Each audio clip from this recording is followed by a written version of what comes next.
Nandito tayo sa Bern. Sobrang lamig. Parang mas malamig today kesa yesterday. Huh.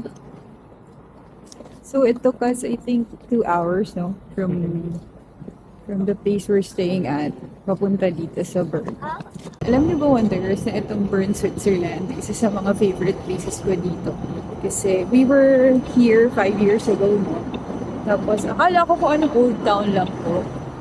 Pero sobrang ganda niya. Sobrang magical ng place for me. And we're gonna share it with you guys today. So kung mahilig kayo sa mga medieval buildings, mga makalumang towns, yes, perfect makalumang tong Bern towns. na to para sa inyo. Punta na tayo sa may Old Town. Anyway, nandito na tayo. We're walking along the Old Town na, no? Ngayon yung mga fountains, Wanderers. Again, libre yung tubig. Saka malinis. So, maraming shops dito. International and local shops. So, if you want to go shopping, you can go here in Bern also. Mas festive siya, ha? Compared to Zurich. Feel mo yung old European vibe. Sobrang ganda pa rin dito. Iba kasi yung feels niya, Wanderers, eh. Compared to Zurich, to Lucerne, and to other European cities or town. Iba siya.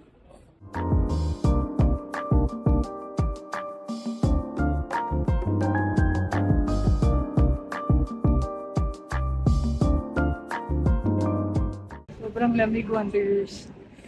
Malamig ngayon kaysa kahapon. Ay, may Christmas market doon, no? Tara, silipin natin. Saan tumingin? Ay, grabe. Parang every night, kung kaya natin, Wanderers, let's visit a Christmas market or two. Yung mga bread. Yung cheese. Oh my gosh. And mga salamis. Sausage. Look at that. Ay, mga ganyan, no? Mga fermented. Ayan yung parliament, guys. Ganda niyan. Pipicture ako dyan dati.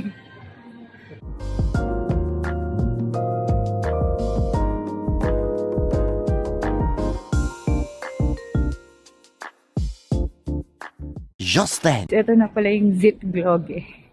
Or yung clock tower na pinapanood every hour.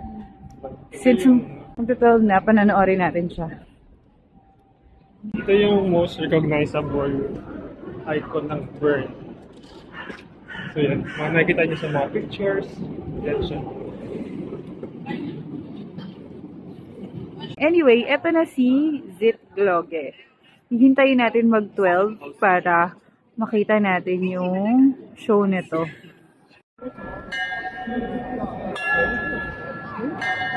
Yan, nag-start na siya. Umiikot muna yung mga characters din sa baba ng tower.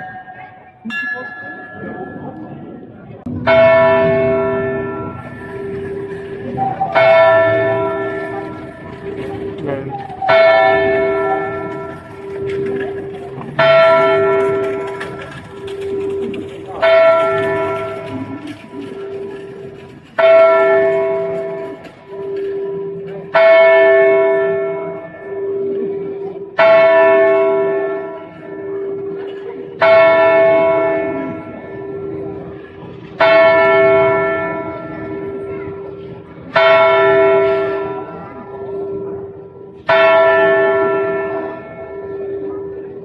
So, bali ang inaabangan ng mga tao dito yung gold person dun sa mismong taas ng tower. So, niriring niya yung bell every hour. So, I guess ang pinakasulit na punta dito is every 12 in the afternoon para 12 din yung pag-hit niya dun sa bell. Kasi kapag 1 PM, isang beses niya lang i-hit yung bell. 1 minute, 37 seconds later. Sikat din pala yung Bern sa mga fountains nila. Ayan, so mapapansin nyo, sa buong Bern, maraming nakakalat na fountains. Ito yung isa sa kabila. So every fountain, meron iba-ibang character. Like this one is a bear na may sword and I don't know, parang ano siya, Swiss folklore, ganon. So yung mga characters dyan, mga part ng Swiss folklore. So kung may time kayo to spare sa Bern and gusto nyo hanapin yung mga characters na yan, magandang gawin din siya. Nakakalat lang siya around. Hanapin nyo yung mga fountains. So, wanderers, ganito yung mga itsura ng mga bahay or structures dito around Bern. Para talaga siyang lumang town. Isa siyang parang mahaba, itong areang to, isang parang mahabang shopping alley. Tapos, luma yung mga buildings. Ang ganda talaga, grabe. Sobrang kakaiba siya. Kakaiba siya compared to other places here in Switzerland. Punta naman tayo sa Einstein House. Tama ba? Yun ba yung tawag doon? Ayan na ba yun? So, yeah. Punta tayo doon, wanderers. So, ito yun. Einstein's house. Tapos may cafe na rin siya. So, ayan siya. So dito sa Bern pala, maraming mga memorabilia and structures si Einstein. From 1903 to 1905, Einstein and his family lived at Gasse 49, second floor, where he developed his revolutionary light quantum hypothesis. So dito pa rin siya sa taas. So, dito na-develop yun, guys. Dito sa bahay niya yan. Na ngayon ay isang cafe. And breathtaking, kung ano man siya. Anyway, yeah. Ang daming historical significance ng Bern. So, let's find out more, wanderers. Kung pasok ka sa Einstein House, meron siyang fee. So, 7 Swiss franc for adults, 5 for youth and students, then 5 for group. For 6 persons above, parang gano'n. Kung marami kayo, mas makakatipid kayo. Ayun si Einstein. Wonder, say hi! Lalakad-lakad pa rin kami dito sa Bern Old Town, pero medyo malapit na kami sa dulo. Kaya tayo doon. So, parang ano yun tawag doon? Viewing point? Parang may hill doon sa dulo Oo. kasi. Inakit Tapos pwede namin mong yun. makita yung buong city ng Bern. Inakit namin siya before. Ngayon, tingnan natin kung kaya natin siya akitin. Sobrang lamig, wanderers. Hindi ko maalala kung ganito rin kalamig that time. Pero, ang sakit sa mukha. Grabe. Tawid na tayo ng bridge. So, ayan yung mga old houses sa Bern. Yep. And then, pag nakita mo dito, ayan yung Aare River. So, yung bridge na i-cross natin, we're crossing the Aare River. Ang ganda rin ng kulay ng river kasi I think coming from the Alps yung tubig dyan. So, fresh na fresh tapos malamig. Yan, sa kabila, marami rin mga old houses, medieval houses. Yan, makikita nyo sa right side and sa left side, makikita nyo yung mga bahay dito sa Bern, yung famous na orange brick houses nila. Ganda, no? Parang medieval Europe talaga yung dating niya. Pero pwede rin kayo umakyat dun sa may hill. Akit tayo dun. Makita natin ng mas maganda yung view ng mga houses dito. Yeah. Come on, let's go. Let's hike.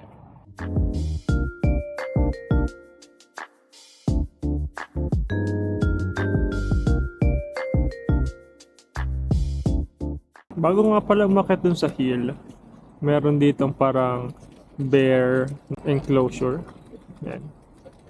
So I think may mga bear dyan na nakatira. Kaya lang for winter, I think nag-hibernate sila. So wala sila dyan. So naka-winter rest sila. Kaya wala tayong makitang bear for today. So yan, wala ngang bear for today. Kasi nag-hibernate sila. So springtime ulit natin sila makikita.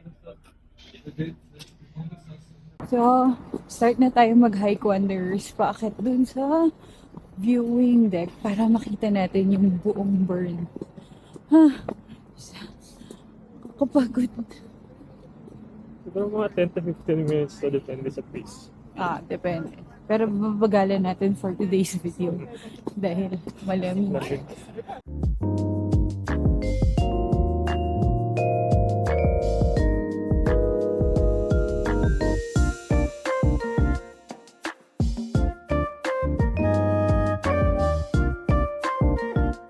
So ito na yung sinasabi namin na magandang view from the top of the hill. Kitang-kita yung mga brick roofs ng mga houses sa Bern. Medieval type na houses nila dito. Ganda rin ng color ng Aare. Water coming from the Alps. Wanderers, ayan si Einstein ulit oh. And ayan yung magandang view na hinike natin dito. Pababa na tayo. Pupunta naman tayo sa Parliament. And then we're gonna have lunch. Yeah. Kita mo yung hinike natin, grabe. Pero tingnan nyo naman yung view, grabe, diba? Sobrang worth it. Takot ako sa heights, pero yung mga ganyang view, aakyatin ko talaga yan. So, baba na tayo. Baby, tawagin mo si Heidi. Heidi. Heidi. A few moments later.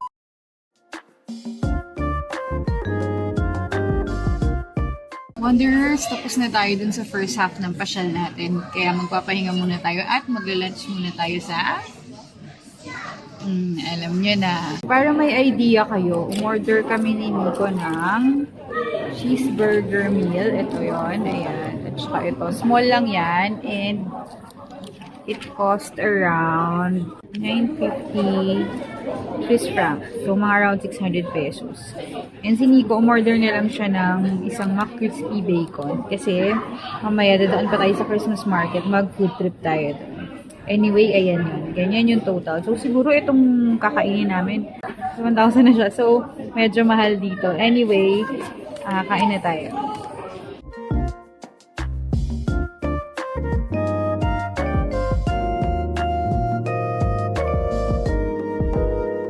One hour later. Wanderers, papunta na tayo dun sa Parliament. So, tingnan natin kung open siya today for public. Kasi I think free yung entrance dun.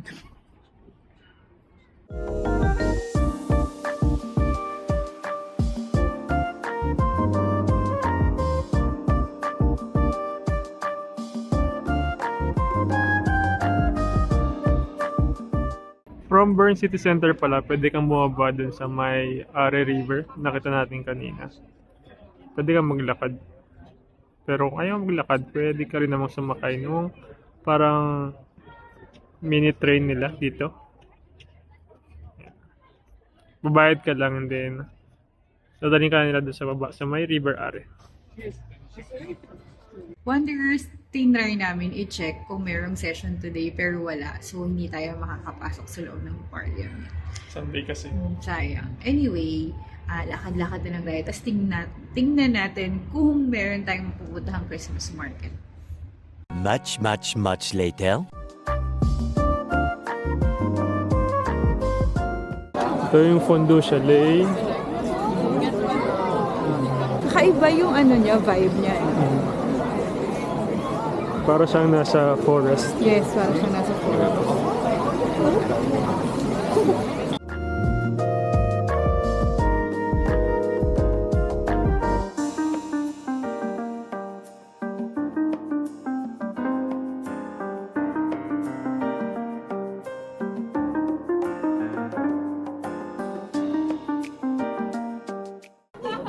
Paakit pala to, akit ka pa. Dito sa taas yung mga food nila. Food and drinks. Tapos marami rin spaces kung gusto nyo mag-dive in. Ano bibilin mo? Alpine Magrone. I think ano siya, parang alpine pasta. Para siyang penne. Wanderers. Ang pangalan niya, Alpler Magrone. One? It takes about like three minutes. And that's it. What's that part? So may deposit ka, I think, 3 for the bowl, and then 2 for the siguro. Hindi namin alam pero may deposit siya. Yan. Yan siya guys. Ang ganda ng Christmas market dito. Nasa park yung Christmas market dito, kaya iba yung landscape niya. Parang may uphill, may downhill. Oo. Tapos yung mga puno, may mga palms. Grabe, ang ganda dito. Pero ang bilis magdilim. Alas 4 pa lang, Wanderers. Palubog na naman yung araw. Kaya kung pupunta kayo ng winter dito sa Europe, maaga na lang kayong aalis. Para maaga rin kayo makakauwi. Well, kahit maaga kayo makakauwi, madilim na rin. Anyway, hintayin na namin yung order namin kasi niluluto pa yung steak. Or yung parang ham. Yan, ito na yung order natin na Alper Magroni. Meron pala siyang apple sauce, Wanderers. Tapos yan yung speck, yung ham. Hindi ko alam na may apple sauce siya. So, interesting. Tikman natin kung anong lasa niya. So, may pasta, apple sauce, and then bacon. Yan. So, tikman mo nga siya. Ihaluin mo. Tapos tikman mo. Kasi, Interesting yung may apple oo. sauce.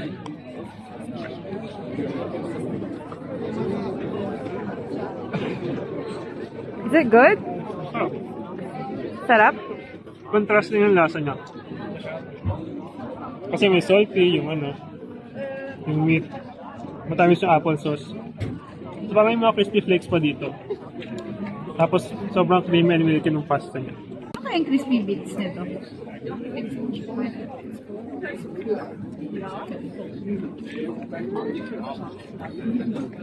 Ah! Kakaiba siya.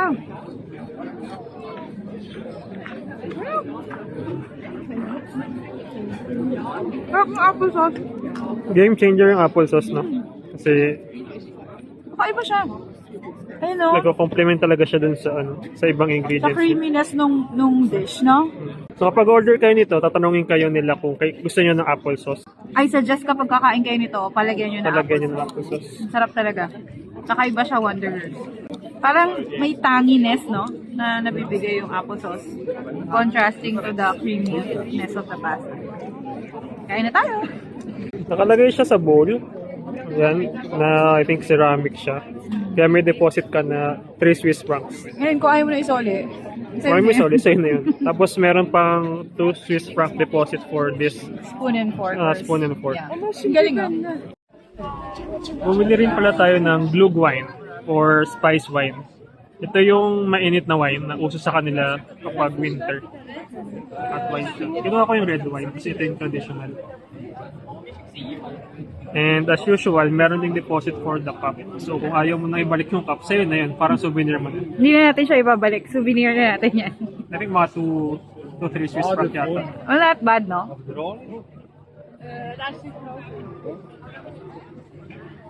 Sarap. Sarap. Sarap. Sarap pala yung yung mainit na wine. Nasa pa rin yung pagka-fruity ng red wine. Tapos, syempre dahil mainit, masarap sa pakiramdam ngayong winter. So, it's a must. Try nyo yan, Wanderers, ha? Wanderers, yung mga Christmas markets pala dito sa Europe, they prefer cashless. Parang unlike sa Asia, di ba? Parang, or sa Pilipinas, kailangan cash, di ba? Dito kasi parang cashless na lahat. Kasi 2 na, or 3 na yung napuntahan natin, no? Na Christmas market and cashless lahat. So, kung pupunta kayo dito, dali nyo na lang yung mga cards nyo kasi cashless talaga sila.